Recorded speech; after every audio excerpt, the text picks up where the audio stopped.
At first glance, the headlines seemed dry, just numbers and cold tariff rates, and yet they rang out like a warning bell heralding an earthquake. People only had time to catch a few lines. The United States imposes a 35% tariff on Canadian energy starting August 1st, 2025. The news flashed briefly on phone screens, on TV broadcasts, in short bulletins. But behind those words, a long story was quietly unfolding. A story powerful enough to shake the very foundations of the North American energy order, which many had believed unshakable for decades. Because at the very moment that tariff was signed into law, all the way on Canada's west coast, a massive ship carrying liquefied natural gas quietly cast off from the port of Kitimat. There were no fireworks, no cheering crowds, only the silence of steel, of waves, of white vapor rising from colossal storage tanks. And yet it was that very silence that echoed louder than any political declaration.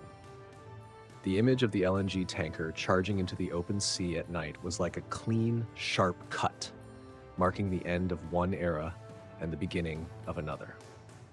For 75 years, Canada had almost exclusively exported oil and gas to the United States, like an oxygen tank sustaining the steady breathing of its superpower neighbor's economy. But now, that flow of energy was no longer confined to a single direction. A tariff, meant as a form of coercion, had inadvertently opened the door to a quiet revolution. The irony was striking. Washington believed it was tightening its grip to keep Canada in check. But in reality, it had pressed the very button that would allow Ottawa to break free from that dependency. History doesn't always shift with grand declarations. Sometimes it moves through seemingly small actions that are often overlooked. That night in Kitimat, that LNG shipment, was one of those moments, a turning point without fanfare, yet worthy of a place in the history of North American energy relations. And to understand why that ship carried such profound meaning, we need to turn back the clock. Because before Canada dared to chart its own course across the waves, it had spent a long journey in the shadow of its southern giant. A journey that began back in the 1970s, when the world was shaken by the Arab oil crisis. And from that moment on, Canada was seen as the oxygen tank that kept the American engine running. Looking back over the past 7 decades, it becomes clear that Canada has long lived under a vast shadow, the shadow of the United States. The energy relationship between the two countries didn't come about naturally. It was forged in the crucible of global upheaval. In the 1970s, when the Arab oil crisis rocked the West, Washington scrambled to find a stable, secure, and nearby source of energy. And they found it to the north, where the oil sands of Alberta to lay natural gas wells and transcontinental pipelines sprang into relentless operation, pumping barrel after barrel of energy down into the American Midwest and coastal regions. From that point on, a nearly fixed model was born. Every day, over 4 million barrels of oil flowed across the border, making up 80% of Canada's total energy exports. That massive number turned the U.S. into Canada's default customer, not just the sole buyer, but also the one who held all the bargaining power. For Washington, it was a priceless gift, cheaper, more stable, and far less politically risky than relying on the Middle East or Venezuela, regions forever mired in instability. In other words, when it came to the energy game, the US had an oxygen tank right next door, ensuring its colossal economy would never run short. But on the other side of the border, the story was entirely different. Despite being a major producer, that Canada had virtually no negotiating power. Prices, directions, and export policies all revolved around Washington's demands and dictates. Ottawa became the silent supplier, a massive pump designed solely to keep its southern neighbor's engine running. And for decades, most Canadians came to accept that as the natural order of things, that their country was destined to remain backstage in the North American energy drama. In reality, it was a fragile relationship, one built on the assumption that Canada would always accept its role as a quiet provider, that Ottawa would never seek out another path. But over time, that dependence became a burden. Successive Canadian governments spoke often of diversifying markets, but for years they either lacked the courage or the opportunity to truly break away. The oil pipelines, in many ways, were like invisible chains, feeding the economy, yes, but also binding its fate. That's why, when Donald Trump stepped onto the world stage with his brash, bold style and his willingness to wield tariffs as weapons, Many believed it was just another chapter in the ongoing tug-of-war between two neighboring economies. But no one expected that the 35% tariff imposed on August 1st, 2025 would be the final blow, the hammer strike that shattered a 75-year structure of dependence. Washington thought it was pulling Canada back into its arms, but in truth it had inadvertently opened the door to a historic split. And in that very moment, the long gestating plan, quietly nurtured by Ottawa, was set in motion, a plan called Kitimat. On August 1st, 2025, Washington officially delivered what was seen as a bold and aggressive blow, a 35% tariff on all energy imports from Canada. It wasn't just a dry executive order signed in the Oval Office, it was a message Donald Trump wanted to send to Ottawa, a reminder that, in his view, America was the boss in this game. In Trump's mindset, Canada had no other choice but to fall back in line, continuing its role as the fuel pump, serving the needs of its southern superpower neighbor. But reality took a completely different turn. Just hours after the tariff announcement, along the coast of British Columbia, engineers and workers at the Kitimat LNG terminal quietly prepared for the moment they had long anticipated. The $18 billion project, years in the making and now 98% complete, had suddenly become Canada's ace in the hole. At the very moment Washington assumed Canada would back down in fear, Ottawa instead pressed the button on its long-held escape plan. A few days later, the first LNG tanker departed from Kitimat, heading straight into the Pacific. On deck, massive storage tanks gleamed under the sunlight like symbols of a new era. For the first time in history, Canadian energy was leaving the orbit of U.S. control, free to seek customers across the Pacific. To many, it was just a commercial shipment. But to those who understood the stakes, it marked the collapse of a 75-year foundation of dependence. Washington thought it had played a power move to force Canada into submission, but instead, it had unwittingly fired the opening shot in the North American energy divorce. The silent departure of the Kitimat ship, in stark contrast to the political noise blaring from the White House, became a powerful image. The tighter America tried to grip, the more determined Canada became to break free. Even more ironic was the fact that this tariff didn't weaken Canada. It gave Ottawa a golden opportunity to redefine its position. Because while oil has long been the traditional symbol of energy power, the modern world is shifting toward a new kind of asset, a cold, liquefied force with immense strategic value, liquefied natural gas, or LNG. From this point on, the story was no longer about oil flowing through pipelines into the US. It had become a global game, one where LNG is a strategic weapon and long-term contracts can determine the fate of even the mightiest economies. And Canada, with its unique geographic advantages, now stood at the threshold of rising as a new energy powerhouse on the world stage. For decades, when people thought of energy power, they immediately pictured thick black oil flowing through pipelines and massive drilling rigs rising from deserts or oceans. But the 21st century has opened a new chapter, one where oil is slowly losing its dominance, giving way to a commodity that once went largely unnoticed but now holds a more enduring power: liquefied natural gas, LNG. If oil was the lifeblood of last century's industrial machine, then LNG is the heartbeat of the new energy era. What sets LNG apart is its flexibility. No need for pipelines stretching thousands of kilometers. With just an export terminal and a specialized tanker, energy can cross oceans to reach anyone willing to sign a deal. And LNG deals aren't just for a few months. They often span 20, even 30 years, turning the supplier into a long-term partner in a nation's energy security. That's why LNG has become a true strategic weapon. Whoever controls the supply holds the key to the market. Canada understands this well. The location of the Kitimat terminal on the Pacific coast offers a huge advantage. From there, an LNG tanker can reach Tokyo or Seoul in half the time it takes to sail from America's Gulf of Mexico. Geography becomes power, and that power translates into profit.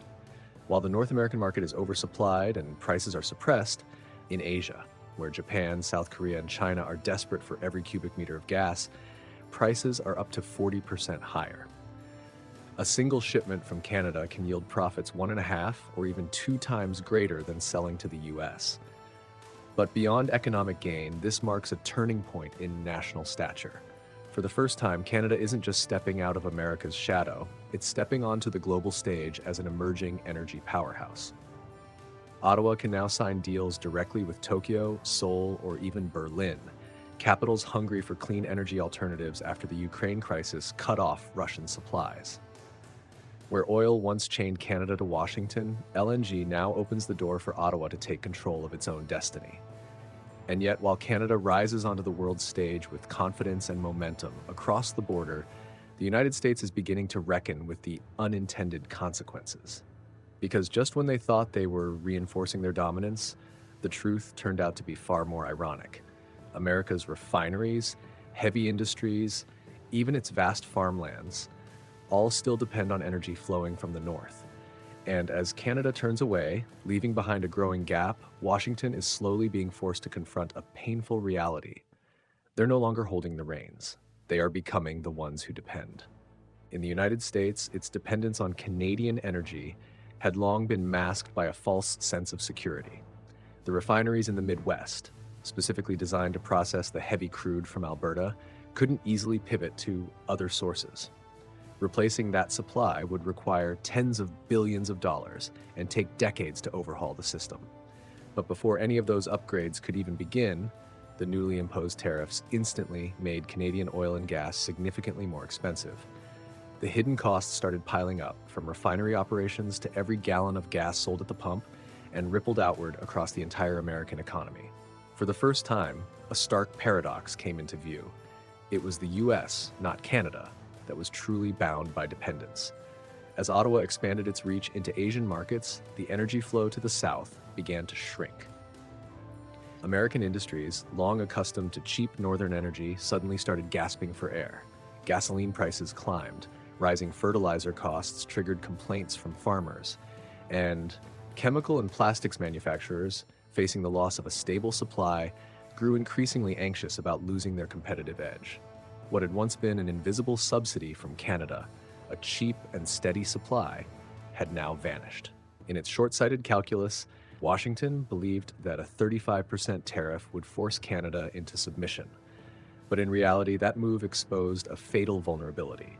The US economy was far more reliant on Canada than it had ever dared to admit. In the corridors of power in Washington, concern began to spread. Some experts warned that if Canada continued to channel its resources toward international markets, the US could lose the safety valve that had quietly underpinned its economic strength for decades. But energy was only the surface. Beneath it lay a battlefield even more critical. Because the modern world doesn't just run on oil and gas, it runs on strategic minerals, the lifeblood of the technological era. And when Washington decided to extend its tariff arsenal into Canada's copper sector, the conflict entered a new chapter, one where energy was just the beginning, and minerals were the real war ahead.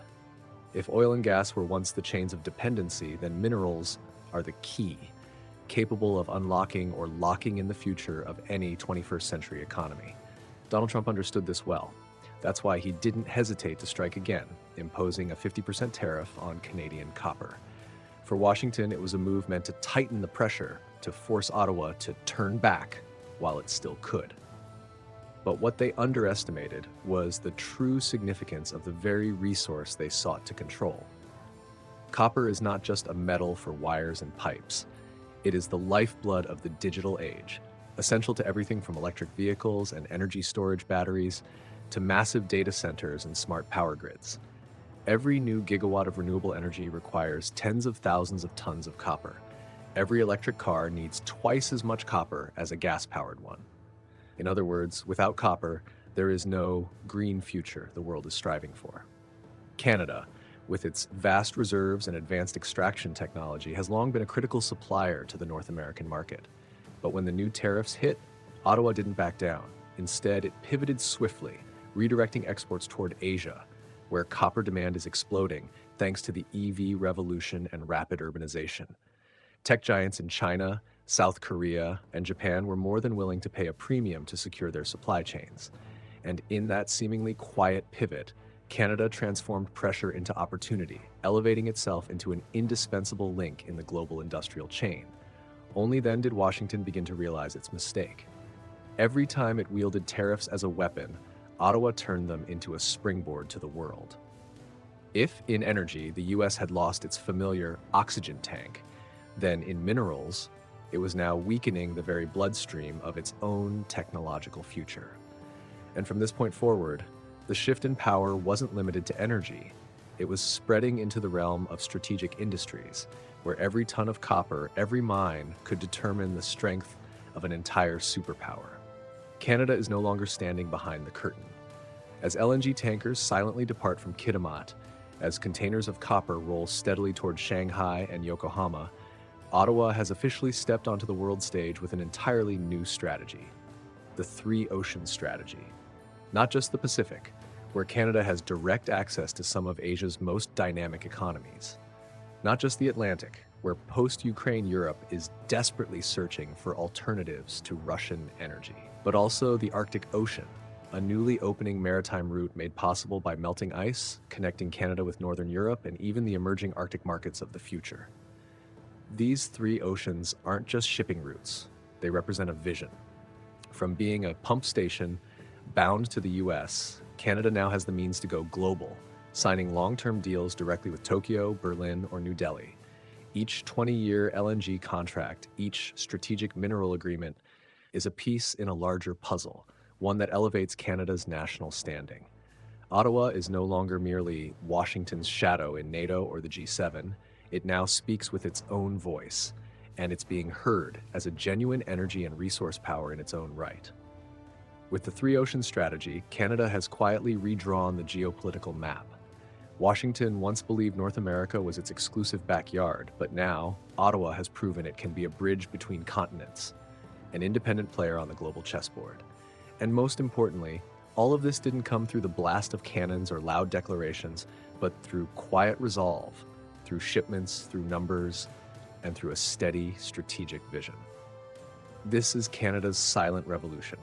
No fireworks, no fanfare, yet powerful enough to shape the global order for decades to come. And this story is far from over.